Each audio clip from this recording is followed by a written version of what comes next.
de lloguer.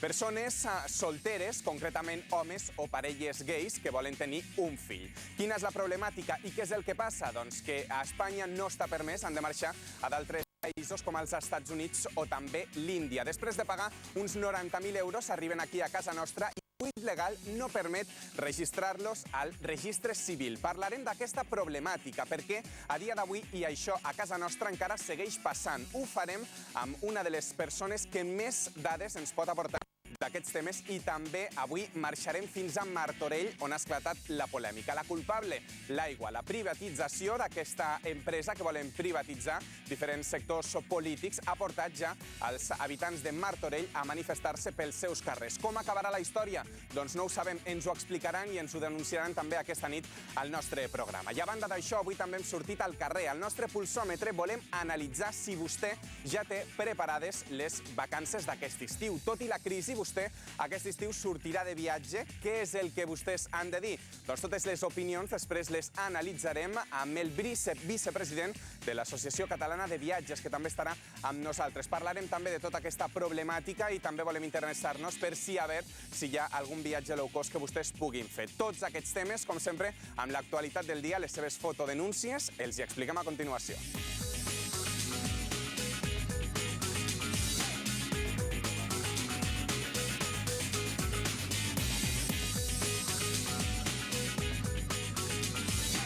Aquests són tots els temes als quals nosaltres els hi hem preparat. Vostès poden participar al llarg de tota aquesta nit. Tenim un telèfon de directe, és el 93 470 62 49. 93 470 62 49. Si volen aportar la seva queixa, la seva denúncia, volen parlar o replicar en alguna de les persones que aquesta nit s'asseguien a aquests bancs, doncs nosaltres els hi donarem encantats la benvinguda. Encantat també estic avui, Alessandra Martín, de saludar-te. Què tal, com estàs? Molt bé, Miquel.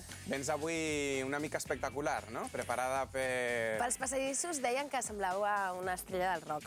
Semblaves una estrella del rock. Sí. Clar, això ho has fet en la ressaca del concert de U2 que va haver ahir a la ciutat de Barcelona. No tinc veu. Per això no tens veu, has anat de concert, ja. I avui faràs un concert tu. Sí, avui el faré jo perquè, bueno, sí, el que va fer U2 per un vessament cerebral. Els pares s'han direccionat cap al Departament de Salut perquè rectifiquin i perquè el tractament que es van rebre a l'Hospital Arnau de Vilanova no es torni a repetir.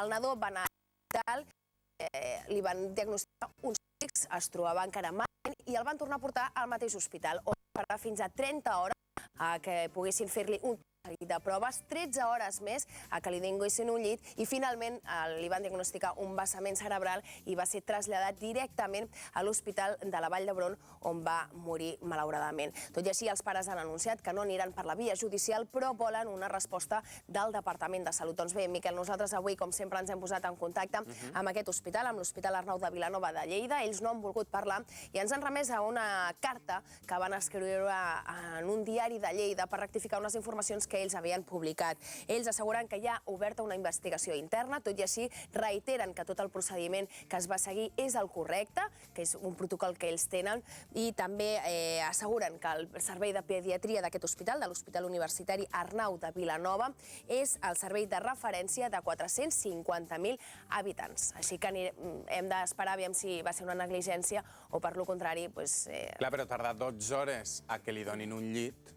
13 hores i 30 hores en realitzar-li tot un seguit de proves. Clar, llavors ara s'ha de comprovar si en aquest seguit d'hores el nen es podia haver estalviat aquesta mort, no?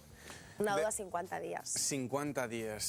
Després hi tornem amb temes interessants. Avui ens interessem per l'economia, les vacances i els viatges d'estiu, no? Doncs sí, i vindrà el senyor Martí Serrate, ell és el vicepresident de l'Associació Catalana de Viatges, i ens explicarà si hem preferit quedar-nos a casa o bé, tot i la crisi, agafar les maletes i marxar fora. Aquí d'Espanya, fora en un lloc europeu, hem rectificat les nostres polítiques econòmiques, preferim estalviar, tot això més tard. Tot això més tard, gràcies, Alessandra Martín. Vostès s'imaginen com s'ha de sentir una persona que després de pagar fins a 90.000 euros arriba aquí a casa nostra, a Catalunya o a l'Estat, i veu com el seu fill no el poden inscriure al registre civil realment és una problemàtica amb la que s'estan trobant molts homes aquí a casa nostra i també parelles de gais. Avui analitzem aquesta problemàtica a continuació.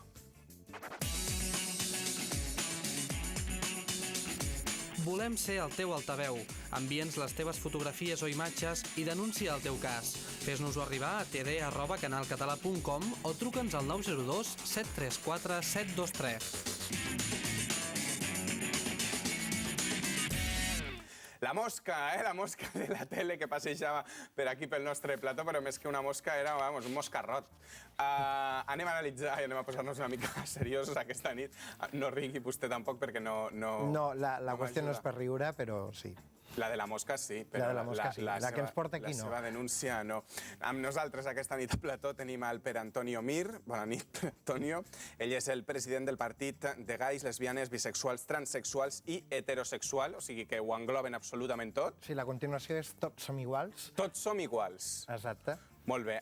Estàvem parlant una mica. Vostès, els nostres telespectadors, ja sabran que la pràctica de llogar un ventre aquí a casa nostra no està permesa. No ho permet la llei. No ho permet la llei. Són persones que vostès han de viatjar a d'altres llocs del planeta per poder-ho fer. Bé, en realitat no solament el col·lectiu gai, lèsbic, bisexual, és que tothom, fins i tot n'hi ha heterosexuals que s'han trobat amb aquesta vicisitud, no? És a dir, volen ser pares, la llei no ho permet aquí tampoc, perquè fins ara tampoc n'hi ha nanos a Espanya que es puguin adoptar, és a dir, per ser pare adoptiu tens que passar una sèrie de controls molt estrictes i brutals. Això vol dir que sí, estàs capacitat per ser pare, però en canvi, per ser pare biològic ningú et dona cap llicència, ni passes cap examen, no fas absolutament res.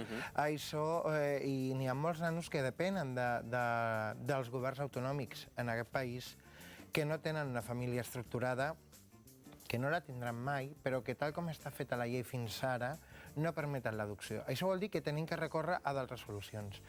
L'adopció normal, via normal, a través de les entitats que posen la Generalitat o la resta de comunitats autònomes o el govern central en les comunitats autònomes que no tenen competència, depenen i són 2 anys, 2 anys de test, de proves. A partir d'aquí, si en un any tens sort i tens el teu fill, has aconseguit molt. Això vol dir que molta gent no vol esperar. No vol esperar per fer aquestes adopcions i, doncs... Recorreix a un ventre de lloguer. Un ventre de lloguer que és caríssim, o sigui, pot arribar a costar fins a 90.000 euros. Sí, sí. Pot arribar a costar més encara. Més encara. Sí, el mínim són 60.000. 60.000 euros. I pot arribar, hi ha gent que ha pagat milions d'euros per ser pare. Però, clar, aquesta gent no surten a la llum pública. Però, en canvi, una persona normal i corrent pot arribar a pagar fins i tot 120.000, 180.000 euros per arribar a ser pare. Clar, vull dir, tots vostès igual coneixen ja l'exemple, és el que va fer el cantant Ricky Martin. Volia ser pare, va agafar ventre de